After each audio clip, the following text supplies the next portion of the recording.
আসসালামু আলাইকুম ওয়া রাহমাতুল্লাহি ওয়া বারাকাতুহু। ওয়া আলাইকুম আসসালাম ওয়া রাহমাতুল্লাহি ওয়া বারাকাতুহু। ইন্নাল হামদালিল্লাহ নাহমাদুহু ওয়া নাস্তাঈনুহু ওয়া নাস্তাগফির ওয়া নাউযু বিল্লাহি মিন শুরুরি আনফুসিনা ওয়া সাইয়্যাতি আমালিনা মান ইয়াহদিহিল্লাহু ফালা মুদিল্লা লাহু ওয়া মান ইউদ্লিলহু ফালা হাদিয়া লাহু ওয়া আশহাদু আন লা ইলাহা ইল্লাল্লাহু ওয়াহদাহু লা শারীকা লাহু ওয়া আশহাদু আন্না মুহাম্মাদান আবদুহু ওয়া রাসূলুহু।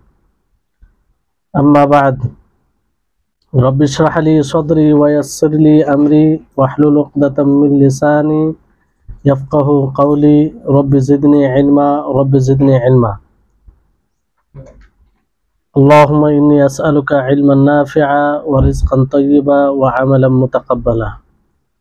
सम्मानित आजकेर क्लासे उपस्थित दिनप्रेमी भाई सकल, सर्वप्रथम आमरा सेई महान सत्तार प्रशंसा करी जिनि आमादेर सकलके आजकेर এই হাদিসের ক্লাসে উপস্থিত হওয়ার তৌফিক দিয়েছেন, তাই আমরা সকলে বলি আলহামদুলিল্লাহ।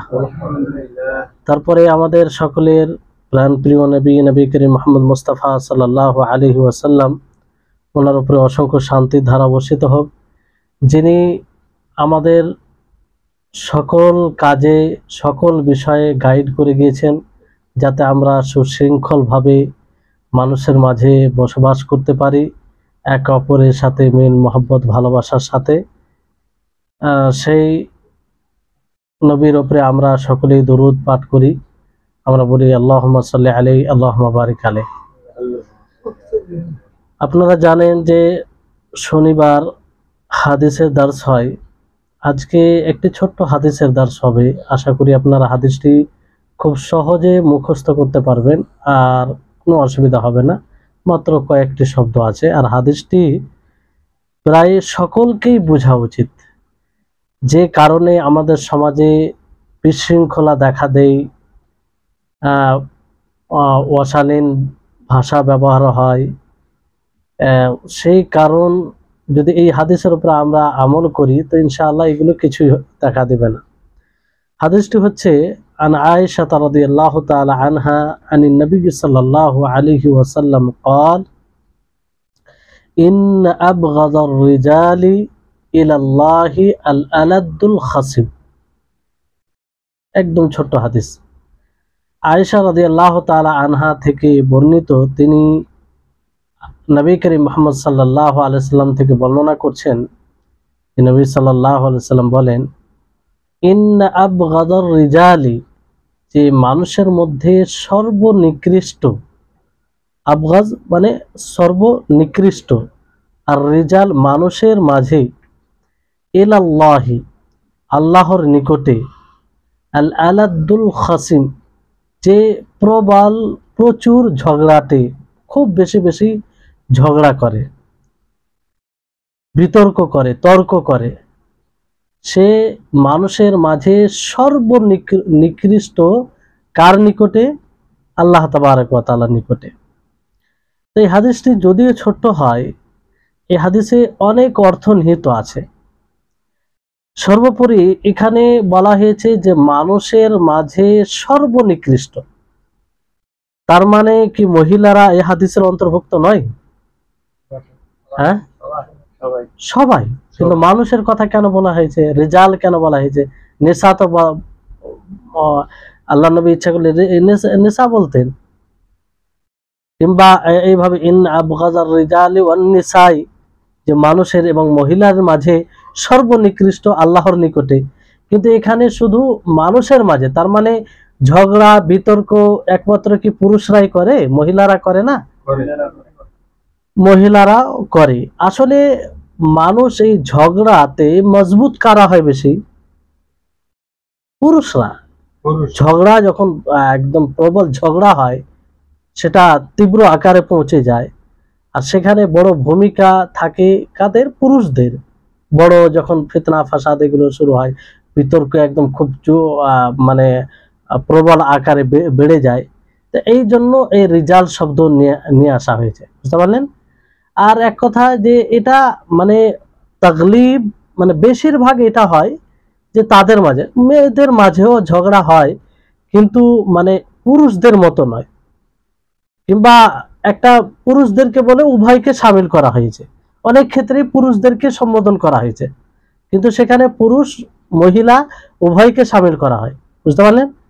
তো এখানে শরীয়তে বহু জায়গায় আপনার অনেক ক্ষেত্রে শুধু পুরুষদেরকে সম্বোধন করা হয়, কিন্তু সেখানে পুরুষ বলে উভয় লিঙ্গই মানে অর্থ নেওয়া হয়েছে। বুঝতে পারলেন? তাহলে এখানে এরকম বিষয় নয় যে শুধু পুরুষরাই ঝগড়া করে, এরকম নয়। তো এখানে আল আলাদ শব্দ ব্যবহার করা হয়েছে, যেটা লাদাদ আওয়াজ এর মানে ওজনে আসে, মানে এটা বিতর্কে, মানে বিতর্ক যে করে, আর বিতর্ক করতে গিয়ে হককে এড়িয়ে যায় কিংবা হককে সে নিচে করে, হক থেকে সে বক্র হয়ে যায়। কি হয়ে যায়? বক্র হয়ে যায়, মানে টেনা হয়ে যায়, আর পারদর্শী হয় ঝগড়াতে। যে ঝগড়াতে পারদর্শী হয়, একদম কিভাবে ঝগড়া করতে হবে, কিভাবে কথা বললে তার কথাটা প্রাধান্য পাবে, যদিও তার কথা বাতিল হয়, যদিও সে বাতিলকে সাব্যস্ত করতে যায়, কিন্তু সে এই বিষয়ে পারদর্শী হয়। বুঝতে পারলেন? তাকে আল আলাদ বলা হয়, যে একদম প্রবল ঝগড়া করে, যে কোনো বিষয়ে তর্ক বিতর্ক শুরু করে দেয়, আর সব সময় সে চায় যে আমারই কথা প্রাধান্য পাক, আমারই জয়ী হোক, সে তার কথা হক হোক অথবা বাতিল হোক, তার এটা ইচ্ছা থাকবে যে আমারই কথা প্রাধান্যতা পাক। বুঝতে পারলেন? তো মানে এক কথাই হক হক কথা থেকে সে বক্র হয়ে যাবে। আল খাসম বলা হয় এই যে ঝগড়া করে, বিতর্ক করে মানে বাতিল জিনিসকে নিয়ে, অথবা হককে উঠিয়ে নেওয়ার জন্য। একটা জিনিস হক আছে কিন্তু তার মন চায় না, সে পবিত্র অনুসরণ করতে গিয়ে নিজের প্রবৃত্তির কথাকে সাব্যস্ত করার জন্য সে হককে উঠিয়ে দিতে চাইছে। বুঝতে পারলেন? অথবা বাতিলকে সাব্যস্ত করতে চাইছে, এইরকম ধরনের ঝগড়া করা। আলাদ এটা আসল লাদাদ এর মানে জামা আলাদ। বুঝতে পারলেন? এর মানে পুরো অর্থ, মানে সংক্ষিপ্তভাবে পুরো হাদিসটির যদি অর্থ বলা যায়, তো এই হাদিসে ইসলাম মানে বিতর্ক করতে গিয়ে শরীয়ত বহির্ভূত কাজ করা থেকে নিষেধ করেছেন, পাপ করতে, গালিগালাজ করা থেকে নিষেধ করা হয়েছে এই হাদিসে। বুঝতে পারলেন? আর যদি কেউ তর্ক বিতর্ক করতে গিয়ে গালিগালাজ করতে আরম্ভ করে, এমন কথা ব্যবহার করতে, এমন ভাষা প্রয়োগ করতে আরম্ভ করে যে ভাষাতে যার সাথে সে তর্ক করছে সে কষ্ট পাবে, তাহলে এটা খালিস কার আলামত? মুনাফিকের। কিসের আলামত? মুনাফিকের, নিফাক এটা। যেমন আব্দুল্লাহ ইবনে আমর রাদিয়াল্লাহু তাআলা আনহুমা থেকে বর্ণিত, তিনি বলেন যে নবী সাল্লাল্লাহু আলাইহি ওয়াসাল্লাম বলেন, আরবাউন মান কুন্না ফীহি কানা মুনাফিকান খালিসান, যে চারটি এমন বিষয় রয়েছে, যে চারটি বিষয় কারো মধ্যে যদি পাওয়া যায় তাহলে সে পাক্কা মুনাফিক হবে। কি হবে? পাক্কা মুনাফিক হবে।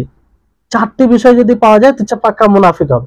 ওয়ামান কানাত ফীহি খাসলাতুম মিনহুন্না কানাত ফীহি খাসলাতুম মিনান নিফাক, যার মধ্যে এই চারটি বিষয়ের মধ্যে কোনো একটি বিষয় পাওয়া যাবে, কোনো একটি স্বভাব পাওয়া যাবে, তাহলে তার মধ্যে একটি নেফাকের স্বভাব পাওয়া যাবে। যতক্ষণ এই অভ্যাসগুলো বিদ্যমান থাকবে ততক্ষণ তার মধ্যে নেফাকের এই অভ্যাসগুলো গণ্য করা হবে। বুঝতে পারলেন? সেগুলো কি? যে একটা হচ্ছে ইদা তুমিনা খানা, যখন তাকে আমানতে কোনো জিনিস দেওয়া হবে তার আমানতে খেয়ানত করবে। আপনাকে টাকা রাখতে দিল আমানত হিসাবে, আপনি সেটা খেয়ে ফেললেন, তো এটা খেয়ানত করা। ওয়াইদা হাদ্দাসা কাযাবা, আর যখন সে কথা বলবে মিথ্যা কথা বলবে, যখনই মানুষের সাথে আলাপ আলোচনা করবে কি করবে? মিথ্যা কথা বলবে। ওয়াইদা আহাদা গাদারা, আর যখন মানুষের সাথে সে চুক্তি করবে সেটা চুক্তি ভঙ্গন করবে। ওয়াইদা খাসামা ফাজারা, আর যখন সে মানুষের সাথে তর্ক করবে কোনো বিষয় নিয়ে তখন কি করবে? সে গালিগালাজ করবে। কি করবে? গালি। আছে না সমাজে অনেক মানুষ, আমাদের মাঝে আছে, দেখবেন যে কথা হতে গেলেই একটু শুরু হয়, কেবল শুরু হলো আর শুরু হয়ে গেল গালিগালাজ, মানে ভালোভাবে কথা তার মুখ থেকে বের হয় না। এটা কার আলামত? মুনাফিকের আলামত। এজন্য হাফিজ ইবনে হাজার রাহিমাহুল্লাহ তিনি বলেন যে ফজর ফুজুর, ফজরের বহু বচন ফুজুর বলা হয়, যে হক থেকে সরে যাওয়া, হক থেকে ঢলে যাওয়া, আর সেটাকে বাতিল করার কোনো বাহানা তালাশ করা, কোনো বাহানা অবলম্বন করা, কোনো উপায় খোঁজা যে একটা জিনিস হক আছে সেটাকে রদ কিভাবে করতে হবে, প্রত্যাখ্যান করতে কিভাবে করতে হবে, সেটার সে উপায় খুঁজে। এটাকে ফজর বলা হয়, ফুজুর বলা হয়। বুঝতে পারলেন? তো এরকম। আর এই খাসাম যারা এই তর্ক বিতর্ক এইভাবে করে, যারা আলাদুল খাসিম প্রবল ঝগড়াতে হয়, তারা কি করে শরীয়ত বহির্ভূত যতগুলো পথ রয়েছে নিজের কথাকে সাব্যস্ত করার জন্য সমস্ত পথ অবলম্বন কি করে, সমস্ত পথ অবলম্বন করে। আর দেখবেন এটা বাস্তবের সাথে কতটা মিল খায়। এটা শুধু মানুষের সাথে, মানুষের সমাজে সীমিত নয়, এটা এমনকি কোর্ট, জেল কিংবা পুলিশ, থানা, এগুলো তো যায়। যেমন দেখবেন আপনি দেখবেন যে সমাজে কোনো সময় ঝগড়া লাগে দুই ব্যক্তির মাঝে, তো কি করে নিজের কথাকে সাব্যস্ত করার জন্য মিথ্যার আশ্রয় নেই কি নেই না। যেমন দুই দলে ঝগড়া লেগে গেছে, তো আগে কেস যে করবে, যে যতটা কঠিন কেস করবে সে ততটা ফাঁসবে, মানে যার উপরে কেস করা হবে সে ফাঁসবে।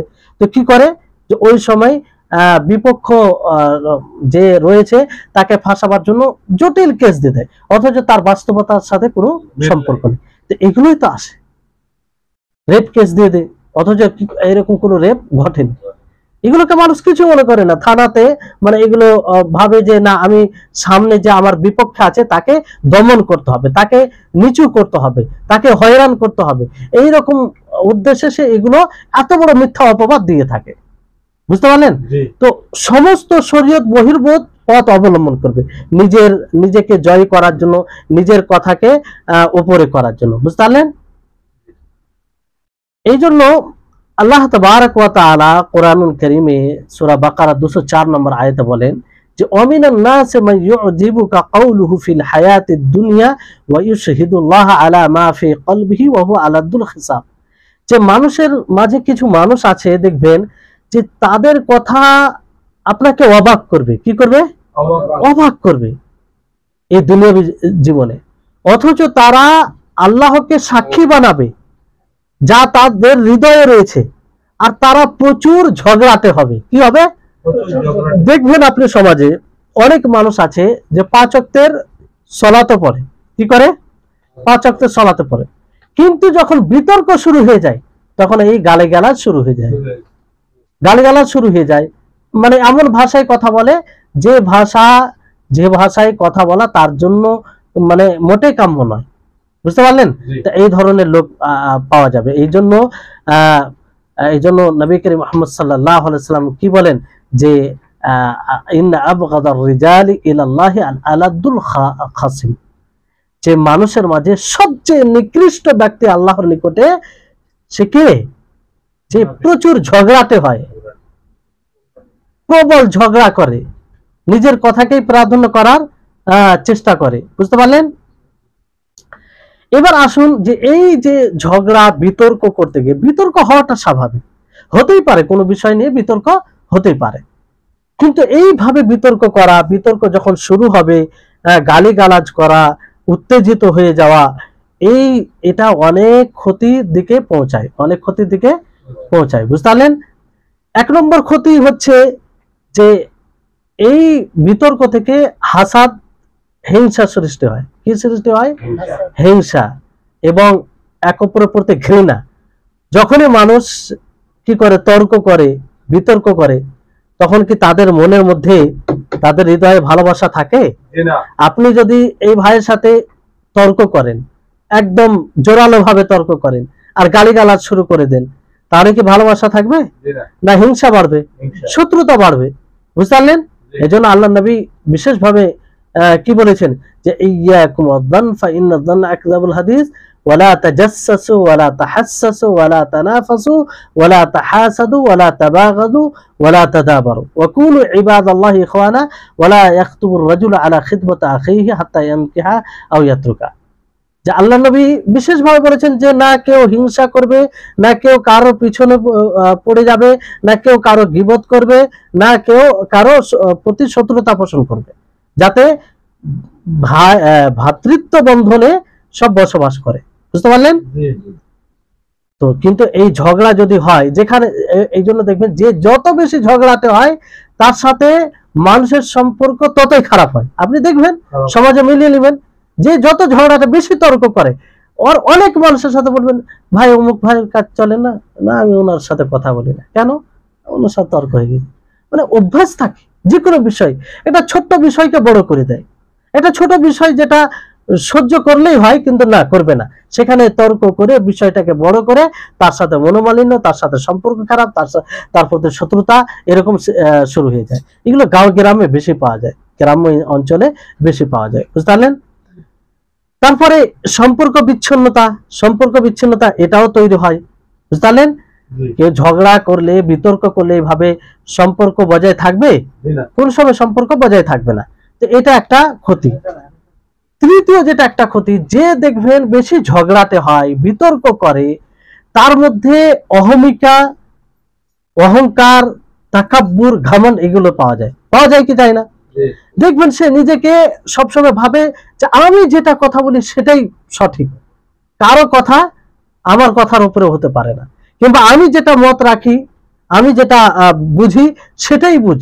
আর সেই বুঝকে সাব্যস্ত করতে গিয়ে কারোর সাথে কি তর্ক করে, কাউকে গালিগালাজ করে, হ্যাঁ, কারোর সাথে মনোমালিন্য করে, আর এটা অহংকারের পরিচয় হবে। এই জন্য আল্লাহ নবী বলেন যে লা ইয়াদখুলুল জান্নাতা মান কানা ফি কলবিহি মিসকাল যাররাতিন মিন কিবর, যে ব্যক্তির হৃদয়ে অনুপরিমাণ কি থাকবে? অহংকার থাকবে, সে জান্নাতে যাবে না। তো এক ব্যক্তি আল্লাহ নবীকে জিজ্ঞাসা করলেন যে আল্লাহ নবী, ইন্নার রাজুলা ইউহিব্বু আন ইয়াকুনা সাওবাহু হাসানান ওয়া না'লাহু হাসানাতান, যে একজন ব্যক্তি সে পোশাক পরিষ্কার পরিচ্ছন্ন পরিধান করে, ভালো পোশাক পরে, জুতা ভালো পরে, এক কথায় তার শরীরে যা থাকে সব ভালো থাকে, তো এটা কি অহংকারের মধ্যে পড়বে? আল্লাহ নবী বললেন না, ইন্নাল্লাহা জামিলুন ইউহিব্বুল জামাল, আল্লাহ তাবারক ওয়া তাআলা সুন্দর, তিনি সৌন্দর্যকে পছন্দ করেন। এটা অহংকার নয়। অনেক সময় আমরা ভাবি না যে লোকটি কত অহংকার, সবসময় টিপটাপ হয়ে থাকছে, হ্যাঁ, একদম শার্ট খুব দামি পড়ছে, প্যান্ট খুব দামি পড়ছে, চটি দেখো খুব দামি পড়ছে, খুব অহংকারী লোকটা, এরকম ধারণা রাখে কি রাখে না? এটা অহংকার নয়। যদি কেউ এই জন্য পড়ে যে তাকে আল্লাহ তাআলা দিয়েছেন, পড়ছেন, তার উদ্দেশ্য মানুষকে নিচে করার নয়, মানুষকে ছোট করার নয়, মানুষকে হেয় প্রতিপন্ন করার নয়, বরং আল্লাহ তাআলা দিয়েছে সে পড়ছে, নিজেকে বড় ভেবে নয়। তো এটা কোনো সমস্যা নেই। অহংকার হচ্ছে আল্লাহ নবী যেটা সংজ্ঞা দিলেন যে আল কিবরু বাতরুল হাক্কি ওয়া গামতুন নাস, যে অহংকার হচ্ছে হককে প্রত্যাখ্যান করা আর মানুষকে তুচ্ছ তাচ্ছিল্য ছোট করা। এই জন্য যে শরীয়তের কথাকে উপেক্ষা করে, যে এই শরীয়তের, যাকে শরীয়তের কোনো কথা বলা হবে সে গুরুত্ব দিবে না, সেটাকে উপেক্ষা করবে, ইগনোর করবে, সে সবচেয়ে বড় অহংকারী, সবচেয়ে বড় অহংকারী। এই জন্য দেখবেন সমাজে কিছু মানুষ আছে যে তার ব্যাপারে খুব ভালো মানে পরিচয় থাকে, তার লোকটি ভালো, অনেকটি ভালো, তাকে যদি সালাতের কথা বলো, ভাই সালাত পড়ুন না, 5 ওয়াক্ত সালাত আল্লাহ তাআলা ফরজ করেছে, এই সালাত পড়ে কি হবে? কে বললে লোকটি ভালো? সে সবচেয়ে বড় অহংকারী। যে আল্লাহ তাকে সৃষ্টি করেছে, যে আল্লাহ তাকে লালন পালন করেছে, যে আল্লাহ তাকে সুস্থ শরীর দিয়েছে, যে আল্লাহ তাকে সবকিছু দান করেছেন, তার দোহাই দিয়ে যখন তাকে বলা হচ্ছে ভাই সালাত পড়ুন, আল্লাহ তাআলা আদেশ করেছেন, আর সে বলছে যে এই সালাত পড়ে কি হবে? এর চাইতে বড় অহংকার আর কি হতে পারে? এর চাইতে আর বড় অহংকার কি হবে? এই জন্য অহংকারের পরিচয় হচ্ছে যে হক কথাকে ঠকরে দেওয়া, প্রত্যাখ্যান করা, মানুষকে তুচ্ছ তাচ্ছিল্য করা। আর এই ধরনের লোক আমাদের সমাজে অনেক পাওয়া যায়। আপনি দেখবেন এমনি চলছে ভালো, কিন্তু শরীয়তের কথা বলেন সেটাকে উপেক্ষা করে, ইগনোর করে। এই জন্য আল্লাহ তাবারক ওয়া তাআলা অন্য আয়াতে এইভাবে বলেছেন যে আল্লাহর ইবাদত না করাই মানে অহংকার। যারা ইবাদত করে না তারা সবচেয়ে বড় অহংকারী, তারা সবচেয়ে বড় অহংকারী। আল্লাহ তাবারক ওয়া তাআলা কি বলেন? ইন্নাল্লাযীনা ইস্তাকবিরুনা আন ইবাদাতি, যে যারা আমার ইবাদত থেকে কি করে? অহংকার করে। কি করে? অহংকার করে। মানে ইবাদত না করা, আল্লাহর অনুসরণ না করা, রাসূলের অনুসরণ না করা, এটাই হচ্ছে অহংকার, এটাই হচ্ছে অহমিকা। বুঝতে পারলেন? তাহলে এই ঝগড়া করা, তর্ক বিতর্ক করতে গিয়ে গালিগালাজ করা, এটা। এবারে আসুন যে এই ঝগড়া, আপনাদেরকে প্রথমেই বলেছি যে ঝগড়া মুতলাক ভাবে আপনি এটাকে হারাম বলতে পারেন না, মুতলাক ভাবে হারাম বলতে পারেন। এই ঝগড়া কয় প্রকার? দুই প্রকার। কয় প্রকার? দুই প্রকার। এক প্রকারের ঝগড়া হচ্ছে যে বিতর্ক, যে ঝগড়ার দ্বারা, যে বিতর্ক দ্বারা আপনার উদ্দেশ্য থাকবে হককে সমর্থন করা। কে? হককে সমর্থন করা, আর বাতিলকে বাতিল সাব্যস্ত করা, অথবা মানুষকে হকের দিকে নিয়ে যাওয়া। এই উদ্দেশ্য যদি থাকে তাহলে এই বিতর্ক, এই ঝগড়া, এটা প্রশংসনীয় ঝগড়া। এটা কিসের ঝগড়া? প্রশংসনীয় ঝগড়া। বুঝতে পারলেন? তাহলে এই বিষয়টি মনে রাখতে হবে। আর এরকম ঝগড়া বিতর্ক করতে পারেন আপনি, কিন্তু গালিগালাজ করতে যাবেন না। আপনার উদ্দেশ্য হচ্ছে হককে সমর্থন করা। সুন্দরভাবে আপনি আপনার কথাকে ব্যক্ত করুন। যদি সে নাও বুঝে, জাহালাতের মতো পরিচয় দেয়, তাহলে ওয়াইদা খাতাবাহুমুল জাহিলুনা ক্বালু সালামা। জাহিল, ওইরকম জাহিল মূর্খ অজ্ঞদেরকে সালাম এড়িয়ে যান। বুঝলেন? দ্বিতীয় প্রকারের যেটা বিতর্ক, যেটা অপছন্দনীয়, যেটা নিন্দনীয়, সেটা হচ্ছে যে এমন ভাবে, এমন উদ্দেশ্যে বিতর্ক করা যে বাতিলকে সাব্যস্ত করার উদ্দেশ্যে, বাতিলকে সাব্যস্ত করার উদ্দেশ্যে, অথবা বাতিলের সমর্থন করার উদ্দেশ্যে, অথবা মানুষকে বাতিলের দিকে নিয়ে যাওয়ার উদ্দেশ্যে। বুঝতে পারলেন?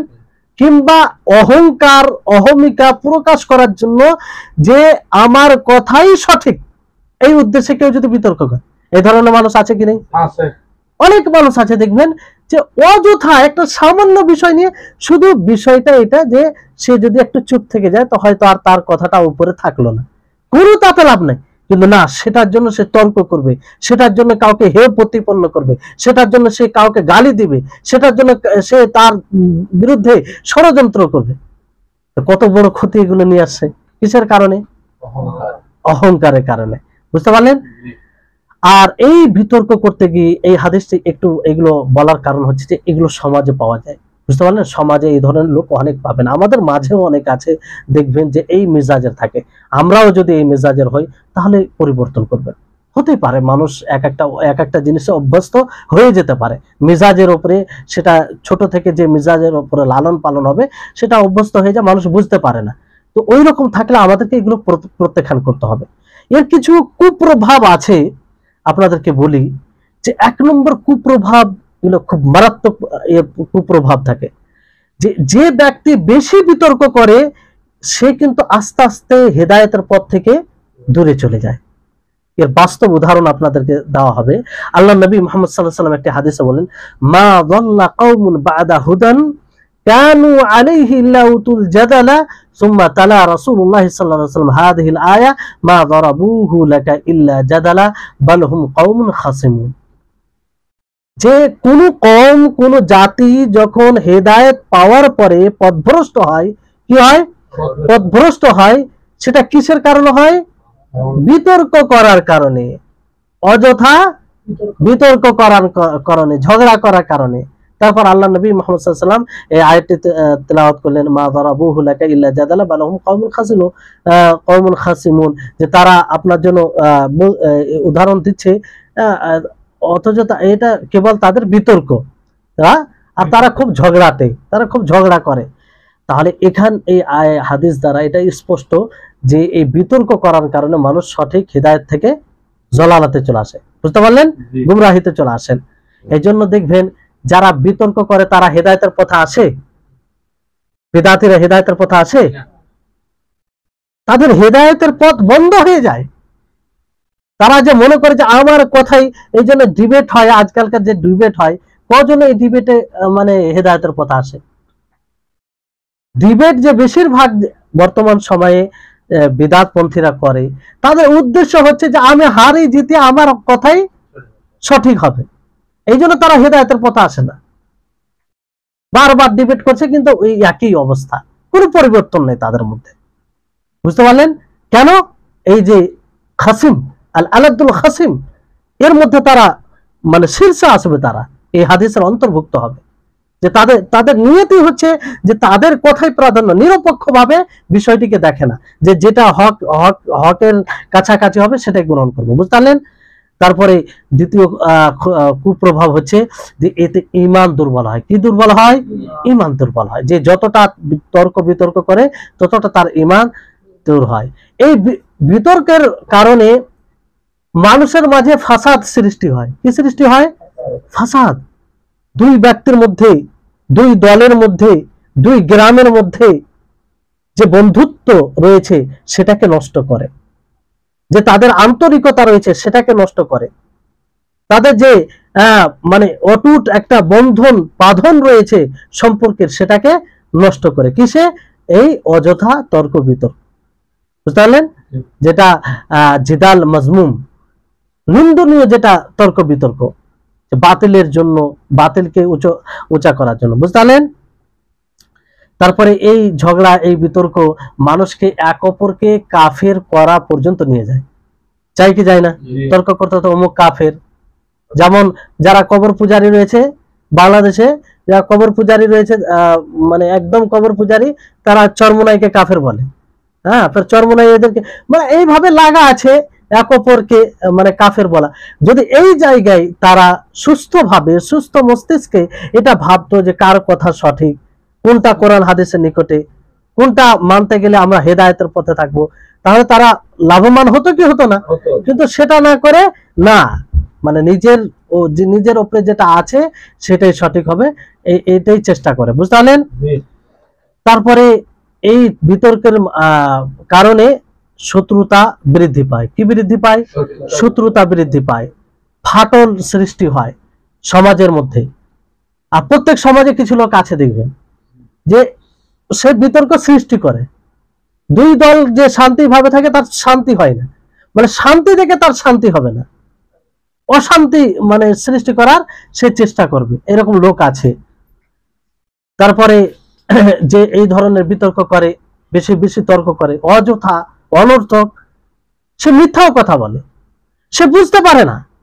অনেক সময় সে মানে এত মানে মনোযোগী হয়ে যায় যে সেই তর্ক বিতর্কের মধ্যে কতটা মিথ্যার মানে আশ্রয় নেই, কতটা মিথ্যা কথা বলে ফেলে, কিন্তু সে বুঝতে পারে না। এই যে তর্কে মানে সে মনে করছে যে আমার কথাই যাতে সাব্যস্ত হয়, আমার কথাই যেন ঠিক হয়, এটা প্রমাণ করতে গিয়ে অনেক মিথ্যা বলে থাকে, আবেগের কারণে সে বুঝতেও পারে না।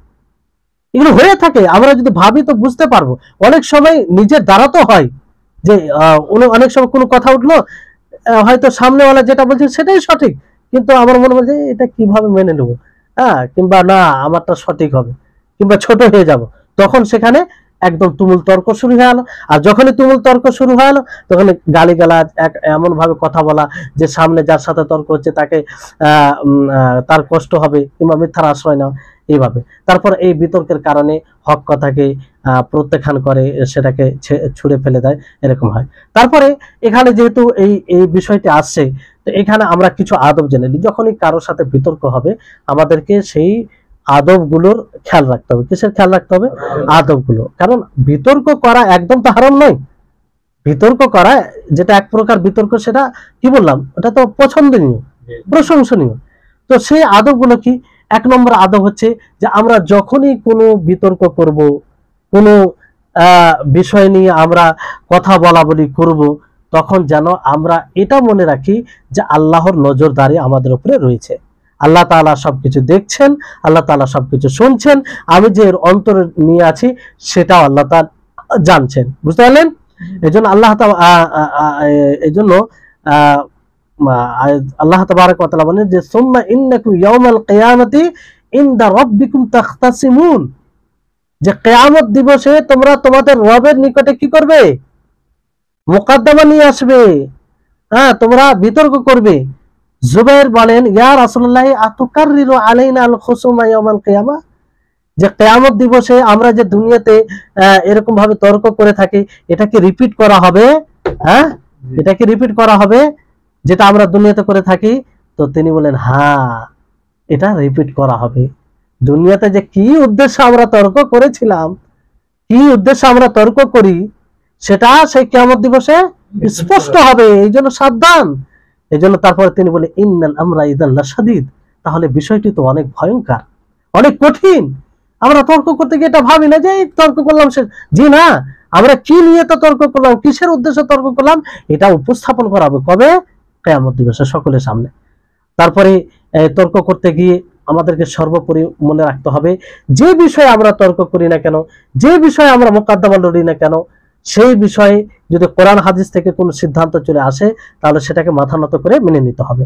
আল্লাহ তাবারক ওয়া তাআলা কি বলেন, ফালা রাব্বিকা লা ইউমিনুনা হাত্তা ইউহাক্কিমুকা ফীমা শাজারা বাইনাহুম সুম্মা লা ইয়াজিদু ফি আনফুসিহিম হারাজাম মিম্মা কাযাইতা ওয়া ইউসাল্লিমু তাসলিমা। যে আল্লাহ তাআলা নিজের কসম খেয়ে বলছেন যে তোমার রবের কসম, তারা অতক্ষণ পর্যন্ত মুমিন হতে পারবে না যতক্ষণ পর্যন্ত আপনাকে তারা বিচারক বলে মেনে না নেবে। বিচারক মানে বুঝতে পারলেন? জি। বিচারক মানে এটা যে যে বিষয়ে আল্লাহ এবং তার রাসূলের সিদ্ধান্ত চলে আসবে সেটাকে মেনে নেবে, সেখানে কোনো রকম বরং পুরোপুরি মেনে নেবে, অন্তরে কোনো রকম কিছু রাখা যাবে না, বুঝলেন? সন্তুষ্ট চিত্তে মেনে নেবে। আর সর্বোপরি মনে রাখতে হবে, এই বিতর্ক করতে গিয়ে কেস যদিও হয়, কেস সবগুলো এর মধ্যে আসে, কারো উপরে কেস হয়ে যায়, কেস যদি লড়তে যান তাহলে ইনসাফকে বজায় রাখবেন। আপনি তো জানেন আপনি কি করেছেন, আপনার বিপক্ষে কি, সেখানে মিথ্যার আশ্রয় নেন। কারণ আজকে আপনি কারো দাপটে মিথ্যার আশ্রয় নিয়ে আপনার প্রতিপক্ষকে আপনি দমন করলেন, তাকে দবিয়ে দিলেন, কিয়ামত দিবসে সেদিন কিন্তু আল্লাহ তাআলা দুর্বলদেরও আল্লাহ হবে, এটা মনে রাখতে হবে। আজকে যারা শক্তিশালী, যারা দাপট রাখে, তারা এগুলোকে কিছুই মনে করে না। তাদেরকে চিন্তা করা দরকার যে মালিক ইয়াউমিদ্দিন, সেদিন কিয়ামত দিবসে মালিক একমাত্র আল্লাহ তাআলা থাকবে। তো আজকে আমরা নেতার দাপটে, রাজনীতিক দাপটে, আর বিভিন্ন লোক আমার কাছে অর্থ আছে সেই দাপটে গরিবদের উপরে, দুর্বলদের উপরে অন্যায় করি, থানাতে কেস গেলে আমরা বিভিন্ন রকম কেস দিয়ে আরো তাকে দাবিয়ে দিই। এটা তো এখানে শক্তি আছে, কিন্তু কিয়ামত দিবসে কিসের শক্তি দেখাবো? সেদিন তো কার আল্লাহ তাআলা লিমানিল মুলকুল ইয়াউম, আজ কার রাজত্ব হবে? লিল্লাহিল, একমাত্র আল্লাহ তাবারক ওয়া তাআলা থাকবে। তো এই জিনিসটা স্মরণ করা উচিত, বুঝলেন? এই জন্য আবু সুফিয়ান রাদিয়াল্লাহু তাআলা আনহুকে বলা হয় যে আপনি এত সম্মানিত কি করে হলেন? তো তিনি বললেন যে আমি যখনই কোনো মানুষের সাথে তর্ক করেছি, তো তর্ক করতে গিয়ে সুলার জন্য, সংশোধনের জন্য একটা পথ ছেড়ে দিয়েছি। মানে এমন ভাবে তর্ক বিতর্ক করিনি, এমন ভাবে কারোর সাথে ঝগড়া করিনি যে সুলা সংশোধনের পথে বন্ধ হয়ে গেছে। আমরা কি করি, তর্ক করতে গিয়ে এমন ভাবে ঝগড়া করিনি, হাতাপাই করিনি, দিয়ে আর মানে সংশোধনের পথ থাকে না, তাহলে ওর শত্রু ওর শত্রু হয়ে যায়, বুঝলেন? হয় কি হয় না? সামান্য একটা জিনিস নিয়ে তো এইভাবে তর্ক করলে হবে না। আর দ্বিতীয় বিষয় খেয়াল রাখতে হবে এটা, যে এই তর্ক করতে গিয়ে কখনো আপনি অন্যের হক নেবেন না, অন্যের হক নেবেন না। কারণ নবী করিম মুহাম্মদ সাল্লাল্লাহু আলাইহি ওয়াসাল্লাম তিনি বলেন যে ইন্নামা আনা বাশার, আমি এক মানুষ, আমি মানুষ। ইন্নাকুম তাখতাসিমুনা ইলাইয়া, তোমরা আমার কাছে মোকদ্দমা নিয়ে আসো, কেস নিয়ে আসো, বিষয়গুলো নিয়ে আসো। ওয়ালা আল্লা বা'দুকুম ইয়াকুনু আলহানু বিহুজ্জাতিহি মিন বা'দ ফাআকযা নাহু মা আসমা। দেখেন কত সুন্দর কথা, যেটা স্বাভাবিক, যেখানে অস্বীকার করার কিছু নেই। আল্লাহ নবী বলছেন যে হতে পারে তোমাদের মধ্যে কিছু মানুষ মিষ্টভাষী, ভাষার দিক দিয়ে খুব এগিয়ে, সে নিজের কথাকে খুব সুন্দরভাবে তুলে ধরতে পারে, ফলে তার কথাই আমাকে হক মনে হতে পারে। হয় কি হয় না? কোন মানুষ এত মিষ্টভাষী হয়, এত সুন্দর সাজিয়ে গুছিয়ে বলতে পারে, মনে হবে যে লোকটি মনে হয় ফারিস্তা, এখনই আসমান থেকে পড়েছে। আছে এরকম লোক, কিন্তু এত মানে সে মানে বিশৃঙ্খলা সৃষ্টিকারী হয়, অথচ মিষ্টভাষী হয় সে। আল্লাহ নবী কি ইঙ্গিত করলেন দেখেন, যে তোমাদের মধ্যে অনেকে আছে যে খুব সুন্দরভাবে তোমরা কথা বলতে পারো, ফলে তোমাদের কথা শুনে তোমাদের কথা অনুযায়ী যেটা হক মনে হবে সেটাই আমি ফয়সালা দিয়ে দেবো। ফামান কাযাইতু লাহু মিন হাক্কি আখিহি শাইআন ফালা ইয়াখুযু। তো আল্লাহ নবী কি বললেন, যে এই জন্য আমি যদি কারো কোনো ভাইয়ের হকের বিরুদ্ধে ফয়সালা করে দিই, তাহলে মনে রাখবে যে তাকে একটি জাহান্নামের টুকরো দেওয়া হয়, জাহান্নামের টুকরো দেওয়া হয়। বর্তমান সময়ে যেগুলো ফয়সালা বিচার হয়, কি হবে এদের বলেন তো, কি অবস্থা হবে? এখানে তো জেনে বুঝে পক্ষপাতিত্ব হয়, যে কে কোন দিকে কার দিকে মাল পাওয়া যাবে। এখন তো রাজনৈতিক সেটাকে রূপ দিয়ে দেওয়া হয়, যে কোনো ঝগড়া হয় সেটাকে রাজনৈতিক। আল্লাহ এদেরকে হেদায়েত দান করুক, আল্লাহ এদের হৃদয়ে আল্লাহর ভয় দিক। কঠিন সমস্যা, কোনো ভয় নাই, যে কোনো ঝগড়াকে রাজনীতির রং দিয়ে, যেটা মানে যেদিকে মানে সামনে তারা দেখে যে সামনে ইলেকশনে কার কোন দিকে থাকলে লাভ হবে, সেই অনুযায়ী বিচার করে। এদেরকে দেখে অনেক সময় মানে ব্যথিত হয় যে এরা কিয়ামত দিবসে কি হিসাব দিবে, কি বলবে আল্লাহকে। আল্লাহ তাআলা তো ছাড়বে না, কারণ এটা তো হুকুকুল ইবাদ। তো এই হচ্ছে বিষয়। তাহলে এইগুলো খেয়াল রাখতে হবে। আর আরেকটি বিষয় যে জিহ্বাকে নিয়ন্ত্রণে রাখতে হবে। বিতর্ক যখনই করবেন কারোর সাথে, এই জিহ্বাকে নিয়ন্ত্রণে রাখবেন। যেটা মানে সঠিক সেটাই বলবেন, কারণ মিথ্যা কথা বললে সেটা মুনাফিকের আলামত হবে। আর বিতর্ক করতে গিয়ে যদি আপনি গালিগালাজ করেন, তাহলে সেটা কি হবে? মুনাফিকের আলামত হবে। হ্যাঁ, তো এই হাদিসের অনেক লাভ আছে। একটা হচ্ছে যে ধমক দেওয়া হয়েছে যারা এই বিতর্কে গালিগালাজ করে, এমন অশ্লীল ভাষা ব্যবহার করে, এবং এই বিতর্ক বেশি করা এটা এক প্রকারের জালালাত ও গুমরাহির আলামত, কিংবা গুমরাহির দিকে নিয়ে যায়। বুঝতে পারলেন? আর বেশি বেশি করে বিতর্ক করা বাতিলকে সাব্যস্ত করার জন্য, এটা এই জিহ্বার একটা বিপর্যয় বলতে পারেন, মুসিবত বলতে পারেন। কেননা এর দ্বারাই মানুষের মধ্যে সম্পর্ক বিচ্ছেদ হয়, ভালোবাসায় ব্যাঘাত ঘটে, আন্তরিকতা নষ্ট হয়। বুঝতে পারলেন? আর এই যারা এই বিতর্কের অভ্যস্ত হয়, তারাই দেখবেন তারা হক ও বাতিলের মধ্যে পার্থক্য খুব কম করে, বরং তারা নিজের পবিত্র অনুসরণ করে সেটাকে সাব্যস্ত করার চেষ্টা করে। বুঝলেন? তাহলে এই হচ্ছে বিষয়, এগুলো আমাদের খেয়াল রাখতে হবে। এছাড়া আরো অনেক রয়েছে। তাহলে শেষে যেটা কথা বলবো, যে এই বিতর্ক করতে গিয়ে এই বিতর্ক এক হিসাবে যদি আপনি বাতিলকে দমন করার উদ্দেশ্যে কিংবা হককে সাব্যস্ত করার উদ্দেশ্যে করেন, তাহলে এটা প্রশংসনীয়। আর কোন ক্ষেত্রে এটা মানে নিন্দনীয় হবে, যে আপনি যখন আল্লাহ তাবারক ওয়া তাআলার কোনো নিদর্শন নিয়ে তর্ক বিতর্ক করবেন, আর আপনার উদ্দেশ্য হবে তাকে প্রত্যাখ্যান করা। বুঝলেন? দ্বিতীয় হচ্ছে যে বিষয়ে একদম সুস্পষ্ট দলিল আছে, আপনি যেটা বলছেন তার বিপরীতে সুস্পষ্ট দলিল আছে, অথচ আপনি বিতর্ক করছেন, তাহলে এটা কি হবে? নিন্দনীয়। অথবা আপনি হকের বিরোধিতা, আপনি বুঝতে পারছেন হক, তারপর আপনি তর্ক করছেন, তাহলে এটাও নিন্দনীয়।